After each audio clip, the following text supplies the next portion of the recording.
Prezado amigo telespectador da TV Mundo Maior, é com muita alegria que estamos iniciando mais um programa Abrindo a Bíblia na TV. Agradecendo a você pelo carinho, pela receptividade. E a Deus, nosso mestre, Pai, meu amigo maior, e a Jesus, seu filho, nosso irmão, por toda a receptividade, por toda a inspiração e assistência nesse trabalho que fazemos para que tenhamos realmente em sua essência a verdadeira mensagem de Jesus. Hoje nós vamos falar sobre os irmãos de Jesus. E há sempre um tabu com relação a se Jesus tinha ou não irmãos.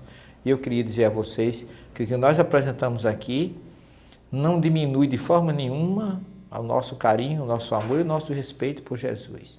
Mesmo porque a Bíblia, quando Deus criou o homem e a mulher, diz: crescei e multiplicai-os. Então, se Jesus tivesse sido casado, não teria nenhum problema, porque é bíblico. O fato de Maria ser ou não ser virgem não é importante do ponto de vista físico, que já falamos aqui que a virgindade de Maria é espiritual e não física. E o fato de Jesus ter irmãos não teria nenhum problema para a missão dele, a missão da sua mãe e a missão dos seus irmãos, porque existe, como nós já vimos, Kardec fala da família espiritual e da família material. Jesus teve uma família material e uma família espiritual.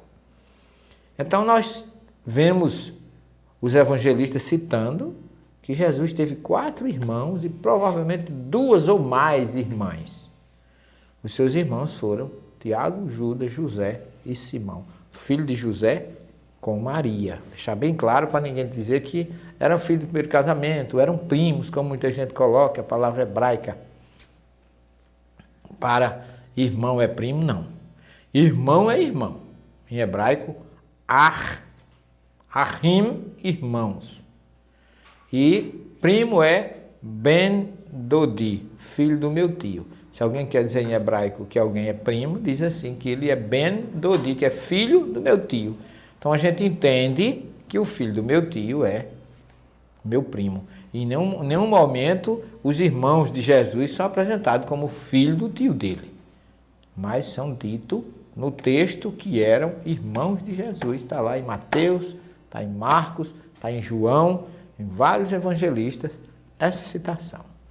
Então nós vamos começar pelo irmão mais importante de Jesus, que foi o Tiago, que na verdade Tiago é um nome grego, o nome hebraico é Yaakov, que a tradução é Jacó. E ele teve um papel importantíssimo no cristianismo primitivo. Ele foi realmente o verdadeiro sucessor de Jesus em Jerusalém após a sua morte. Ele respondeu por aproximadamente em torno de 30 anos pela sucessão da igreja do cristianismo primitivo. E Paulo, na sua carta aos Gálatas, capítulo 1, versículo 18 e 19, ele registra exatamente a seguinte passagem: decorridos 3 anos, então subi a Jerusalém, para avistar-me com Pedro, e permaneci com ele 15 dias. Não vi outros dos apóstolos, senão Tiago, irmão do Senhor. Diz que é primo do Senhor, mas que era irmão do Senhor. É Paulo na sua carta aos Gálatas. Tiago desempenhou o papel de dirigente do primeiro concílio da igreja de Jerusalém no ano 49, depois de Cristo. Então, Tiago foi coordenador, foi tudo. Se você quiser confirmar o que eu estou dizendo, leia, veja aí na sua telinha, Atos 15, 12 a 21, onde ele é apresentado como coordenador da comunidade nascente, seguidora de Jesus, que emite o parecer sobre a controvérsia da circuncisão dos gentios, aquela discussão entre Paulo e Pedro. Quem apresentou o parecer não foi nem Pedro nem Paulo, foi Tiago. Tiago foi quem respondeu e quem resolveu tudo isso, dizendo que as orientações, nós temos através da história, que as orientações do primeiro concílio apresentado por Tiago foram aceitas pelos seguidores do cristianismo primitivo. Portanto, ele tinha como recomendação principal seguir a Jesus, mas sem esquecer as prescrições ou os ensinamentos de Moisés. Portanto, Tiago pregava um cristianismo judaico-cristão.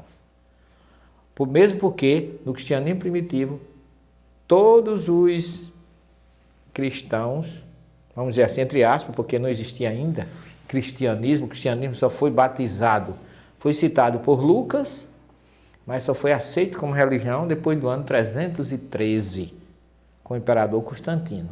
Então, essa comunidade que se chamava Seguidores do Caminho, porque Jesus disse que era o caminho, a verdade, então esses seguidores eram considerados como a comunidade nascente.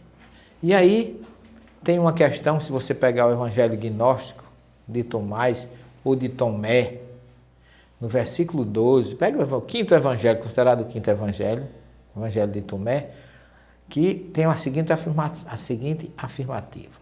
Seus discípulos disseram a Jesus: sabemos que um dia nos deixarás. A quem devemos seguir então?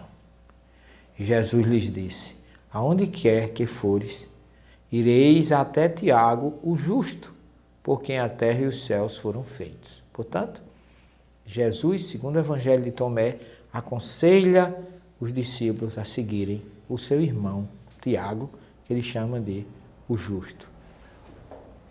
Portanto, os nossos estudos concluem que Tiago foi o primeiro a quem se confiou o trono episcopal da Igreja de Jerusalém. A sucessão da igreja passou para Tiago, irmão de Jesus.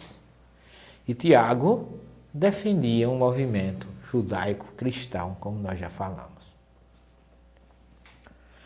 Paulo, na sua carta aos Gálatas, no capítulo 2, versículo 9, afirma que Tiago é uma das colunas da igreja. Em Gálatas 2,12, Pedro evitava os pagãos por respeito a Tiago, irmão de Jesus, que defendia a circuncisão para os que abraçassem a nova comunidade. Isso está em Gálatas 2,12. A igreja sírio-ortodoxa, uma das mais antigas do mundo, utiliza as orientações escritas por Tiago. Falam de Jesus como mestre e não como um ser divino. Porque o Jesus histórico, o Jesus homem, nunca disse que era divino, nunca disse que era Deus. Isso é outro assunto que a gente ainda vai fazer um programa aqui, depois que nós lançarmos a nossa nova obra, o Evangelho e o Cristianismo Primitivo. Mas nós pedimos a você para continuar aí, porque nós vamos para um breve intervalo, em seguida retornaremos falando de Tiago, sucessor de Jesus e a grande coluna do cristianismo primitivo. Até já.